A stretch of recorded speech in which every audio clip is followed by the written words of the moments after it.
तो crown jewel 2022 हो सकता है cancel. I know WWE fans के लिए बहुत ज्यादा बेकार न्यूज होने वाली है। So hello everyone and welcome back to new video. देखो डब्ल्यूडब्ल्यूई का जो आने वाला प्रीमियम लाइव इवेंट है उसका हम लोग एकदम बेसब्री से इंतजार कर रहे हैं। एक क्राउन ज्वेल होने वाला है। Already go home edition Monday night Raw का खत्म हो चुका है, लेकिन रीसेंट टाइम में एक अनएक्सपेक्टेड न्यूज आ चुकी है सामने और just may be crown jewel cancel हो सकता है। बैक स्टेज के ऊपर इसको लेकर क्या कुछ बातें चल रही हैं उसके बारे में डिटेल में डिस्कशन करेंगे और क्यों कैंसिल हो रहा है उसके बारे में बात होगी। रिसेंटली मंडे नाइट रॉ के एपिसोड की जो रेटिंग्स है वो आ चुकी है सामने और भाई व्यूअरशिप सुन के आप लोग जरूर हैरान होने वाले हो। शील्ड की डब्ल्यूडब्ल्यूई रीसेंट टाइम में 10th एनिवर्सरी कर रही है सेलिब्रेट, लेकिन उसके अंदर डीन एम्ब्रोस ही नहीं है। So without wasting any time let's begin this video. अच्छा, वीडियो को पहले हम लोग शुरू कर लेते हैं क्वीन ऑफ द रिंग की टूर्नामेंट के बारे में, जो कि डब्ल्यूडब्ल्यूई पॉसिबली अगले साल वापस लाती हुई नजर आएगी। अब जो लोग चैनल के ऊपर एक्टिव रहते हैं उन्हें पता होगा कि डब्ल्यूडब्ल्यूई अगले साल शायद हमें किंग ऑफ द रिंग का जो टूर्नामेंट है उसकी टूर्नामेंट की जगह स्पेशली प्रीमियम लाइव इवेंट बनाती हुई नजर आए। तो होता है कि रीसेंट टाइम में अपडेट आती है सामने बताया जा रहा है यूएसए के अंदर डब्ल्यूडब्ल्यूई वालों ने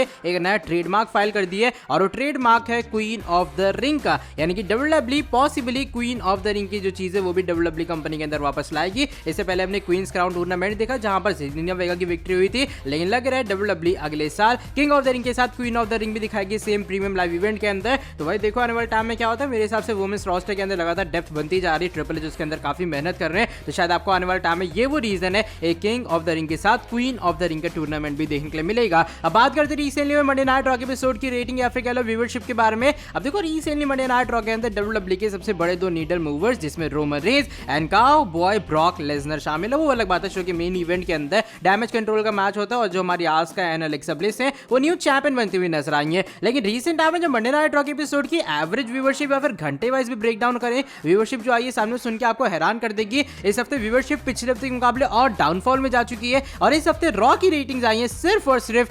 1.501 मिलियन व्यूअर्स। अब पहले मुझे लगा मैंने कहीं गलत तो नहीं देख ली रॉ की रेटिंग्स, मैंने जाके दोबारा चेक किया, 3 बार 4 बार चेक किया, लेकिन भाई एक्चुअल में यही रॉ की रेटिंग्स आई है 1.501 मिलियन व्यूअर्स। बात करें पहले घंटे के बारे में, पहले घंटे जो कि शो की ओपनिंग थी वहां पर व्यूअरशिप आती है 1.553 मिलियन व्यूअर्स। दूसरे घंटे में व्यूअरशिप बढ़ती है, वहां रेटिंग्स पहुंच जाती है 1.586 मिलियन व्यूअर्स और तीसरे यानी कि फाइनल घंटे में जो व्यूअरशिप है वो आती है 1.363 मिलियन व्यूअर्स। अब देखो देखा जाए हैलोवीन वाली नाइट थी, ये वो रीजन हो सकता है कि डब्ल्यूडब्ल्यूई की रेटिंग्स कम हुई हो क्योंकि काफी लोग बाहर गए होंगे आराम से भैया हैलोवीन वगैरह सेलिब्रेट करने के लिए। लेकिन फिर भी मंडे नाइट रॉ में जब ब्रॉक लेसनर और रोमन रेंज आते हैं एटलीस्ट मिनिमम आप जो रेटिंग एक्सपेक्ट करते हो 1.8 या फिर 1.9 के आसपास होती है और ऊपर से शो पर इतना सारा बवाल भी हुआ रोमन और बाकी सारी चीजों को लेकर। लेकिन फिर भी भाई उस मैसिव ब्रॉल के बाद जो कि ब्रॉक और बॉबी की हुई थी, रॉ की ये कुछ रेटिंग्स आई हैं सामने जो कि मुझे काफी सरप्राइज कर देने वाली लगी। इसको लेकर आपका क्या रिएक्शन है शेयर करना कमेंट सेक्शन में। लेट्स सी क्या डब्ल्यूडब्ल्यूई अगले हफ्ते बाउंस बैक कर पाती है या फिर नहीं, क्योंकि क्राउन ज्वेल के बाद पहला शो होने वाला है। बात करते हैं नेक्स्ट अपडेट के बारे में। इस बार जुड़ी है हमारे सीरिया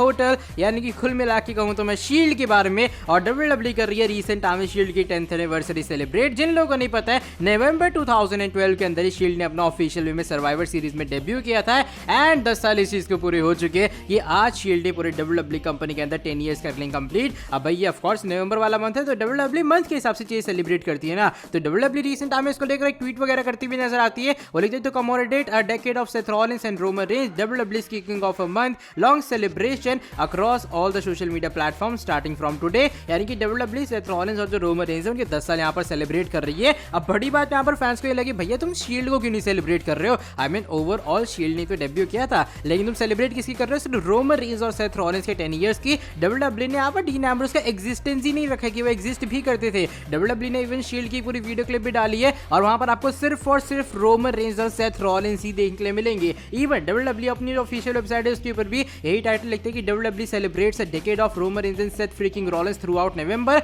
और इसका जो डिस्क्रिप्शन आप देखोगे आर्टिकल का उसके अंदर थोड़ा सा मेंशन है कि डब्ल्यूडब्ल्यूई ने डेब्यू किया था जहां पर हमारे dean Ambrose Roman Reigns and Rollins emerge हुए थे क्राउड के सामने। बस ये वो लाइन है जहां पर डीन एम्ब्रोस का रेफरेंस होता है, इसलिए फैंस ज्यादा खुश नहीं है भाई डब्ल्यूडब्ल्यूई कंपनी से कि तुम लोग क्या कर रहे हो यार, तुमने यहाँ पर हमारे जॉन मॉक्सली का रेफरेंस नहीं दिया। शील्ड तो काफी बड़ी चीज थी डब्ल्यूडब्ल्यूई कंपनी के अंदर, तो उसके तुम लोग कैसे भुला सकते हो। देखो डब्ल्यूडब्ल्यूई जैसे मैंने कहा एक्नॉलेज किए शील्ड थी, लेकिन उसके अंदर डीन एम्ब्रोस जॉन मॉक्सली नाम का भी कोई कैरेक्टर था, ऐसा डब्ल्यूडब्ल्यूई ने बिल्कुल भी रेफर नहीं किया। अब देखो देखा जाए कंपनी वाइज वो चीज सही है यार, dean Ambrose John Moxley WWE company के अंदर कभी वापस आना नहीं चाहते, तो ट्रिपल एच क्यों प्रमोट कर रहे हैं उस बंदे को जो कि एक्चुअल में किसी और कंपनी के अंदर। I am just saying from business perspective. लेकिन हाँ मैं भी शील्ड का बहुत बड़ा फैन हूं, मुझे थोड़ा लगा यार नहीं शील्ड का यहाँ पर डीन एम्ब्रोस को भी रेफरेंस देना चाहिए था। बाकी इसको लेकर आपका क्या ओपिनियन है। मेरे हिसाब से सर्वाइवर सीरीज में रोमन वर्सेस सेथ का कोई भी चांस बनता है तो डीन एम्ब्रोस का जरूर रेफरेंस होने वाला। By the way comment section के अंदर सेलिब्रेट करते चलो हम लोग भी शील्ड की पूरी 10th एनिवर्सरी। लेकिन अब हम लोग बढ़ते हैं आज की हमारी नेक्स्ट एंड फाइनल अपडेट की तरफ। इस बार ये जुड़िए WWE के आने वाले प्रीमियम लाइव इवेंट यानी कि क्राउन ज्वेल 2022 के बारे में।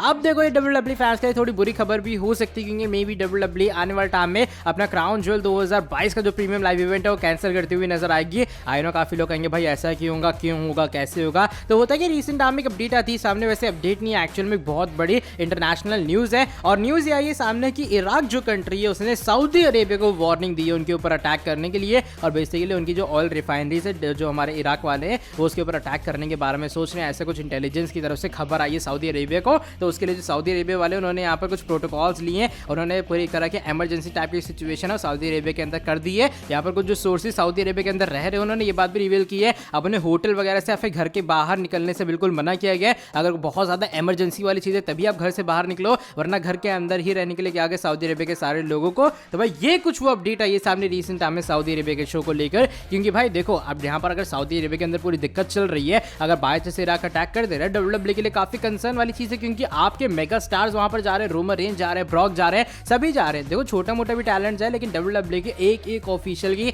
हर इंसान की जो जान की वैल्यू बहुत ज्यादा होती है। तो बताया जा रहा है WWE ने भी फिलहाल को स्पेशल प्रोटोकॉल्स ले तो लिए सिक्योरिटी वाइज में, WWE का ये मानना नहीं भाई अभी फिलहाल सिचुएशन उतनी खराब नहीं हुई है कि हम लोग अपना शो कैंसिल करते हुए नजर आए, इसलिए WWE वाले स्टिल अपना जो शो है क्राउन ज्वेल के अंदर ही करेंगे। WWE जैसे मैं बता रहा हूँ उन्होंने कहा भाई हमने कुछ सिक्योरिटी प्रोटोकॉल्स एक्स्ट्रा रख लिए, कुछ इमरजेंसी मेजर्स भी रख लिया, क्योंकि इमरजेंसी वाली दिक्कत आती है, कोई इशू आता है उससे हम लोग डील कैसे करेंगे। और WWE का ये मानना कि वो उम्मीद करेंगे सारी चीजें पूरी तरीके से ठीक हो, यानी कि इराक की वार्निंग के बाद भी WWE वाले स्टिल जाने वाले सऊदी अरेबिया के अंदर। पहले लगा था शायद चीजें कैंसिल हो जाएंगी, लेकिन WWE वालों की तरफ से एज पर सोर्सेज ये कुछ क्लैरिफिकेशन आई है सामने कि नहीं भाई वो स्टिल जो पूरा शो है हमें कंटिन्यू करते हुए नजर आएंगे। अब देखो भाई WWE का डिसीजन कितना ज्यादा सही होता है। सऊदी अरेबिया के अंदर अगर आप लोग जा रहे हो तो वो ऑफकोर्स बाहर की कंट्री है और वहां पर अगर WWE को दिक्कत आती है मेरे हिसाब से उन्हें उतनी मदद या उतना सपोर्ट नहीं मिल पाएगा। बाकी लेट्स सी एनुअल टाइम में क्या होता है, लेकिन मेरी तरफ से वेल विशेस WWE को इस पूरे स्टेटस के लिए। उम्मीद करूंगा ग्राउंड जो अगर वो जा रहे करने के लिए पूरे तरीके से सही सलामत हो जाए।